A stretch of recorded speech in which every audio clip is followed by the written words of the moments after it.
Hey everybody, it's Dave and Olive. Thanks for joining us here at Book Blather, where we talk about the books we've read recently to help spread the joy of reading. Today we're talking about a science fiction series we recently read that we loved.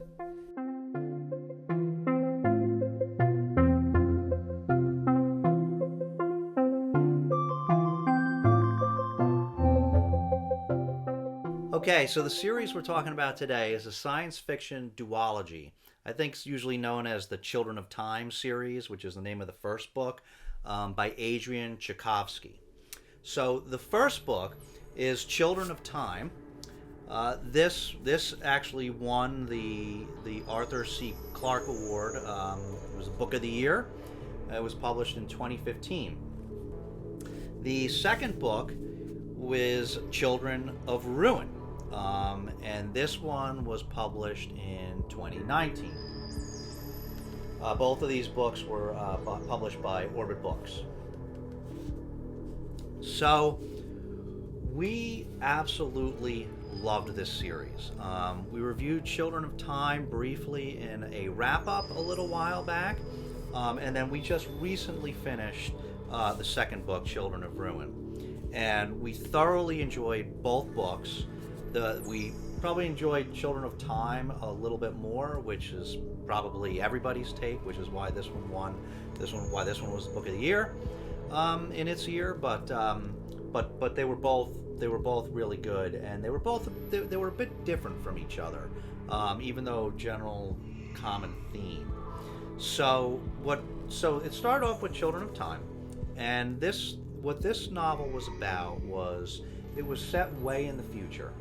And this was after humanity had, in the setting here, it starts with a setting where humanity is more advanced than we are, but humanity had already gone through major advancement, and then, ran into problems and hit a bit of a bottleneck and regressed a lot, and we're now coming back, and they were not what they once were, but they still were much more advanced than we are today. But a lot of different technologies and languages and things had been lost, and so it follows the main character in this story is this guy Holden, who's a linguist, and the story starts off where humanity is basically starting to terraform a few planets, and you see this great scientist that's in a orbital station around one of the planets. They have this bioengineered virus to help accelerate evolution, and so they've terraformed the planet, and she's about to send down this virus to kickstart evolution with some monkeys that they're sending down there.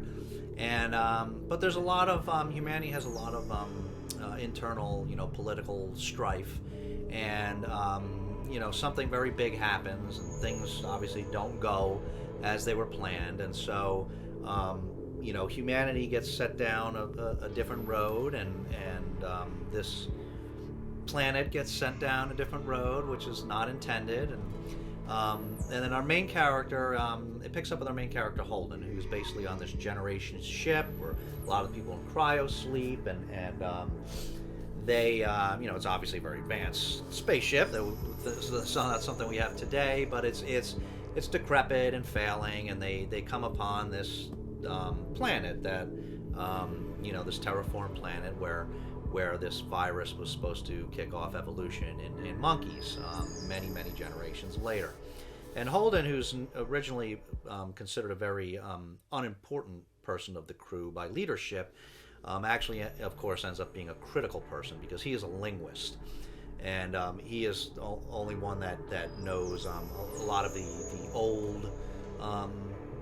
old languages of humanity that they don't speak anymore, and so communication is a very big part of this story, and different kind of communication, and how do you communicate with others. I won't say too much more than that, but in this book, just in this first book, there are a lot of very big ideas because it spans vast distances of space, vast eras of time, and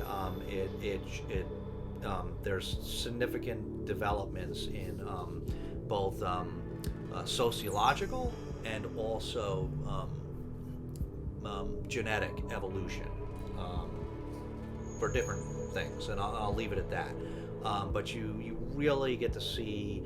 I love those kind of stories where you get to see what happens when you most of us you live our lives not really thinking too much about how big the universe really is, and how long the history of time really is, and how evolution really works over just tremendous significant amounts of time, and just the remarkable things that can happen when you can fully grasp the immensity of it. And so this explores those things from different angles, and so like I said, there's a lot about evolution, a lot about artificial intelligence, a lot about communication and language, and just the type of things that can happen with these vast differences in time and space, and it was just it was so smart, this book. A book like this, obviously, just to write a story like this, I mean, it's going to be a great endeavor, but it was filled with such scientific and political intelligence, that it was really a pretty remarkable work that I thought, and the story was just great. It was just such a really gripping story that if you can't tell, we absolutely loved this book. It was, I think, our favorite book in 2021, and it is one of our favorite science fiction novels, I think, of all time. We really enjoyed this. And then the second book, Children of Ruin, I can't say as much about, of course, because it is tied to this one. So let's just say that this one now is centered around it turns out there's more than just one planet that had originally they had originally sent ships to terraform and kickstart just kickstart new life, etc. there. And so this is centered around a different one that gets discovered. And so based on what happens in the end of Children of Time, what comes out of that is, which I won't say anything about, but the results of that that leads to this journey, again, long-term journey, now even more in the future, to this new planet. And like Children of Time, this new one sort of flips back and forth a little bit between the original crew that first got to that planet before everything happened that changed everything, and then generations later, when you have the product of Children of Time now coming to explore this new world, which actually ends up being more than one new world in this solar system. And so a lot of more cool things happen that you see in terms of evolution and in terms of alien discovery. And this book is so it has a lot of similarities, but it also is a little different in terms of this one had a little bit of what I would call a horror element to it. Still predominantly science fiction, but based on what happens in this new solar system, there's some parts that are pretty scary. Like there's a couple scary scenes, but also just prolonged, like, when as you're reading this, anxiety about what's going to happen, because you see just some things like you just can't, oh my God, like you just can't believe that actually incredibly significant thing happened, and so you're like, oh my God, more could happen, and so it keeps you really anxious about it for a long time. And this was, like I said, I would admit that this book was not as quite the stellar character that the first book was, but this was still really good, really worth reading.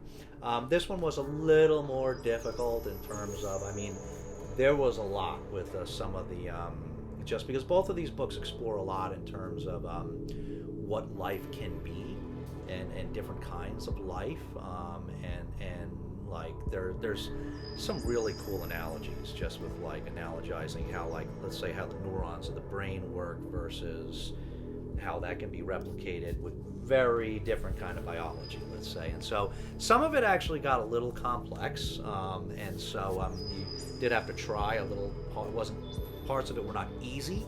You had to try a little hard to really follow what was going on, and some of the, just the way both biology and artificial intelligence got extended into other sort of mediums, and other ways of being, and it just a lot of complex exploration of what other kinds of life could be. So like I said, it wasn't easy, but it was great. It was great, and it was really scary, and it was really cool that we then added this little bit of a horror element to it, and but not like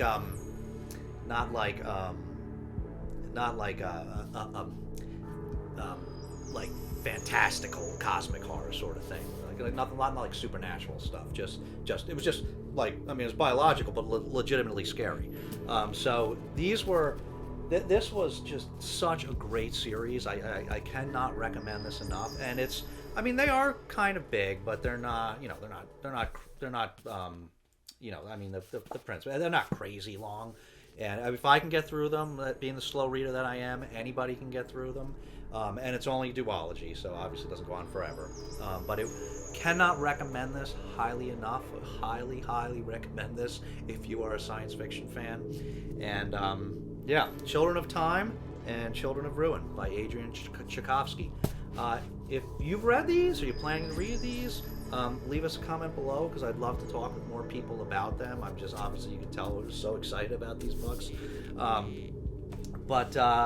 Or if you don't want to leave any substantive comment, you know, just leave Olive a puppy emoji. She always likes to see those. I always forget to say it, and then she gets mad at me afterwards, right? So, thanks so much for watching. If you like this video, give it a thumbs up, and please hit that subscribe button along with the notification bell so that you get notified the next time Olive says it's okay to upload another video. Thanks so much for watching. We'll see you soon. But in the meantime, take care of yourselves and each other, and we'll see you next time.